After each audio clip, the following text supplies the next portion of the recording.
Okay, what I have done is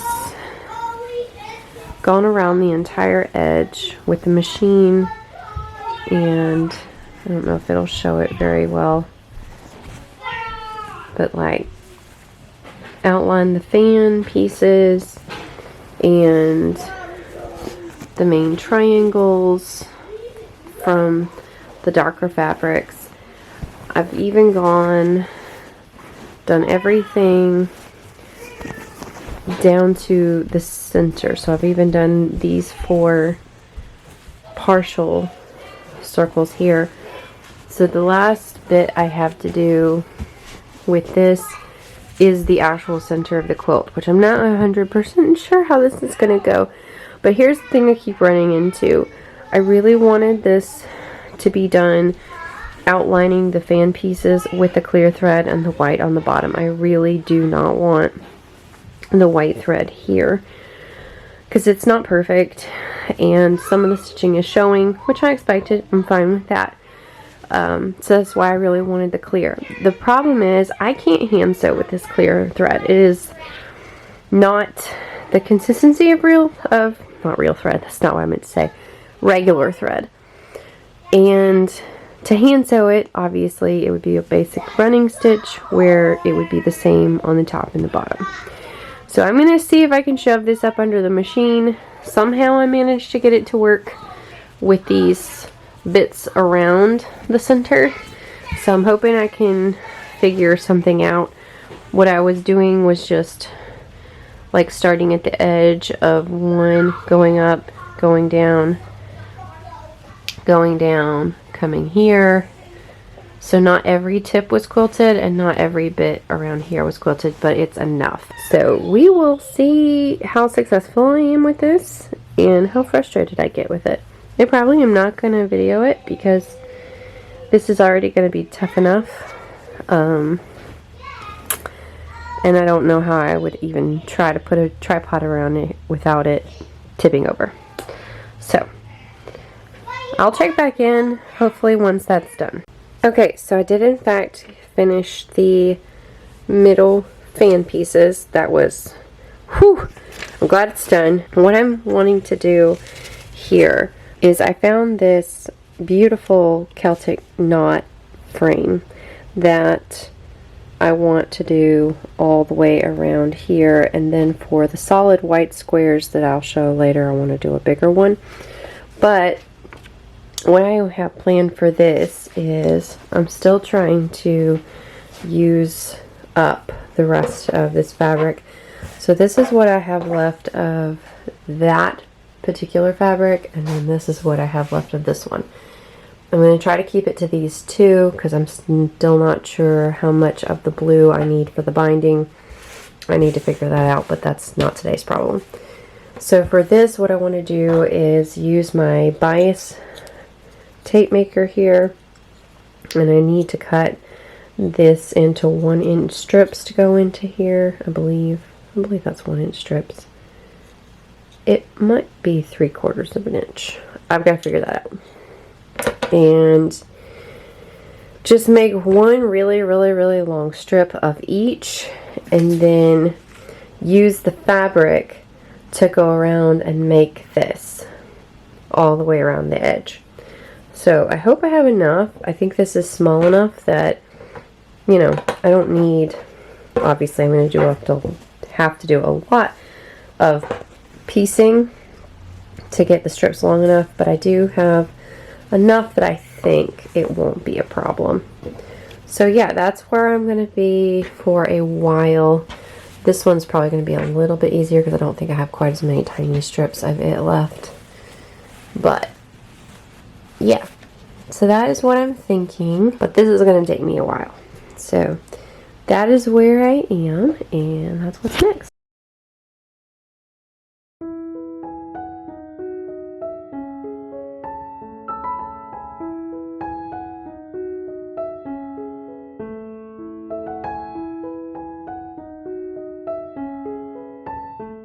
Okay, I spent all morning working on this. I ended up making more of this one, but I still have more. I can make more if I need to. I really don't know how much I'll need, But I use these 2 pieces of cardboard to wrap them up on and pin them down so that they won't move. Got them all ironed.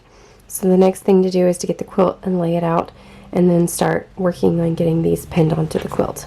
So I'm pleased with my progress for this morning. Gotta go pick up kids from school now.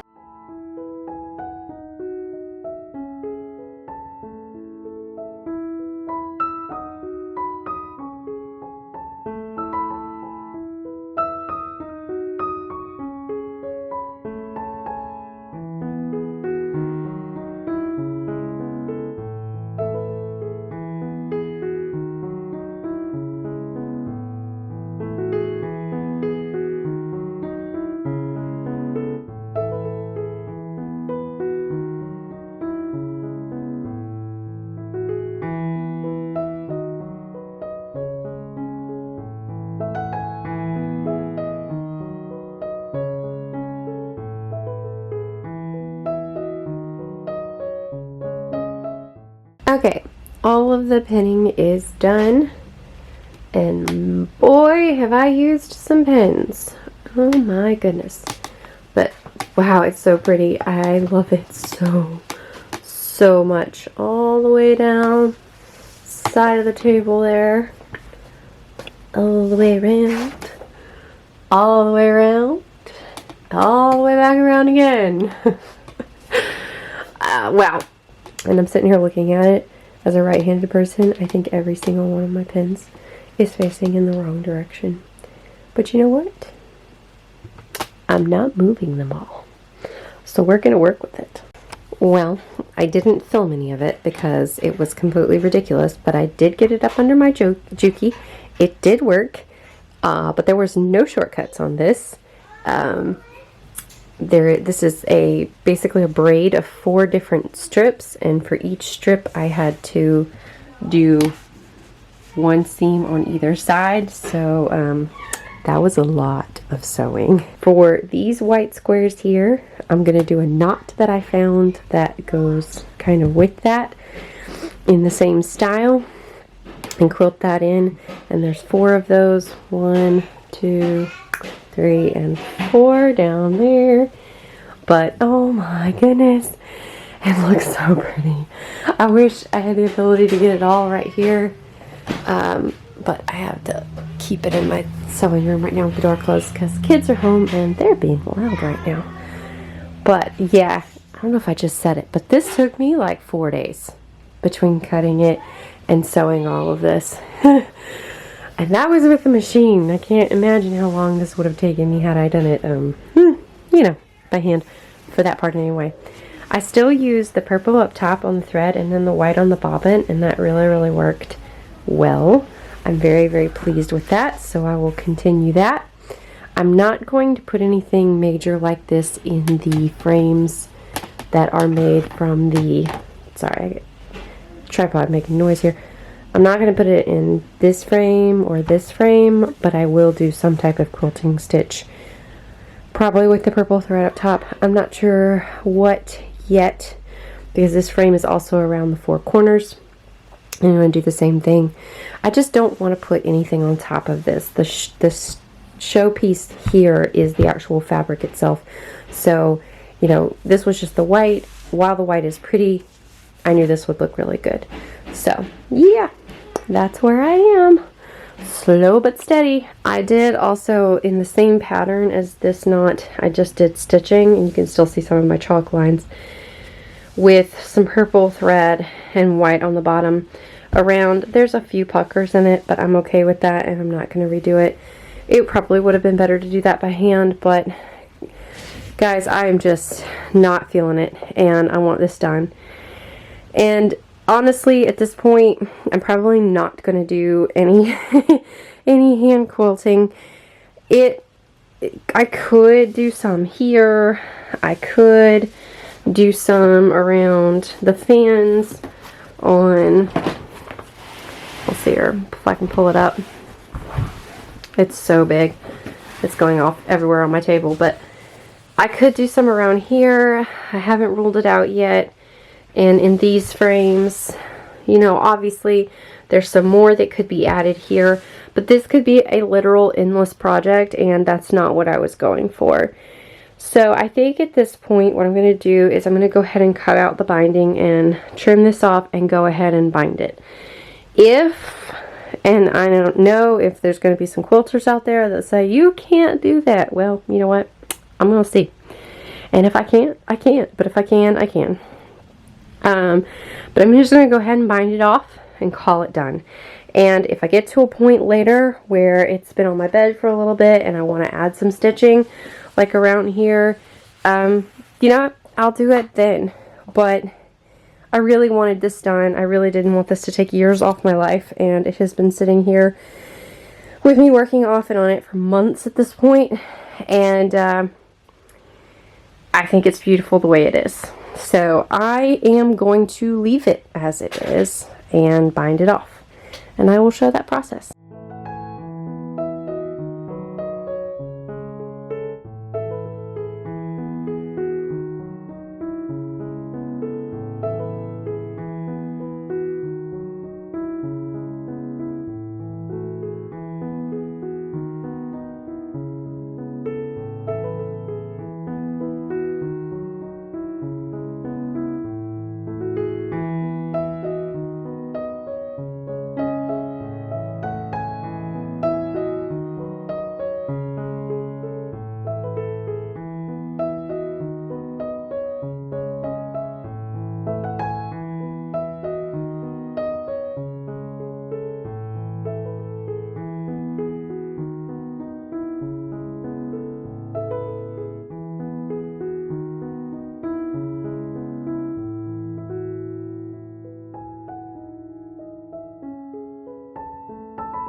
And my quilt is done. And let me show the binding, how that turned out. I just washed it and dried it. So it's a little wrinkled because my dryer was a little tight squeeze for a king size quilt, but it'll be fine. I might steam it in a little bit. But yes, I'm so excited. And it is the size I wanted it. It comes down this far on both sides of the bed, and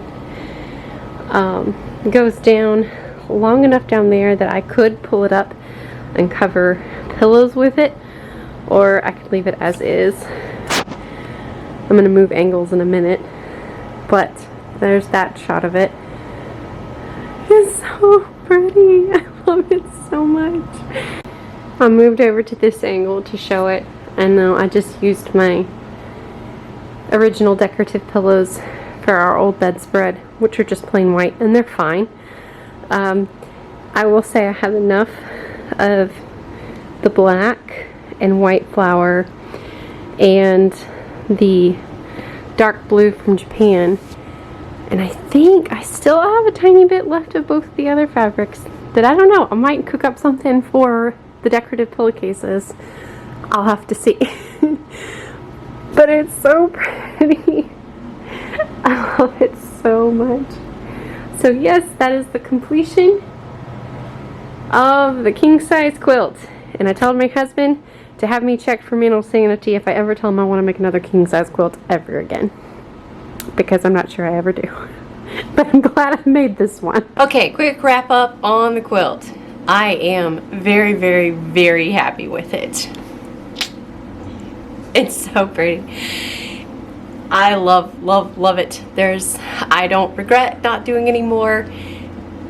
It's beautiful and it fits. It's exactly what well, actually, I don't know if I would say it's exactly. I think it's better than what I had envisioned, because I just wasn't, when I started this quilt, I just knew I wanted this, the fan pattern here, but I didn't really have a whole thing mapped out. But the way that the Celtic braid turned out, the way the knots turned out, I love it so much. And it's the size that I wanted it. That was the big thing, that it ended up the way I wanted it. I wanted it to be big. I wanted it to go pretty far down on both sides of the bed. I wanted it to come down the bottom. I wanted to have enough room to like cover pillows if I wanted. And yeah, it's so pretty. So anyway, thank you for joining me for this one. And I'm still kind of mind-boggled at the amount of views that the first quilt video got. I am very shocked. As I have stated before, this is not a quilting channel, and I told my husband, I think I've mentioned it, but I told my husband if I ever say I want to make a king-size quilt again, to go have me checked for mental sanity, because I'm not doing it again. I've got 2 more quilts that I want to make, but they're not king size.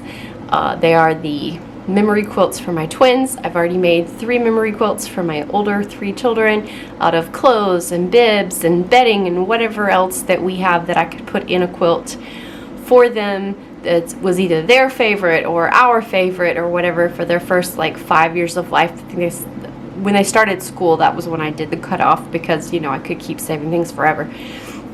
So the twins started school this last year. They just finished kindergarten actually, so I now have their total pile of what I want to put into their memory quilts.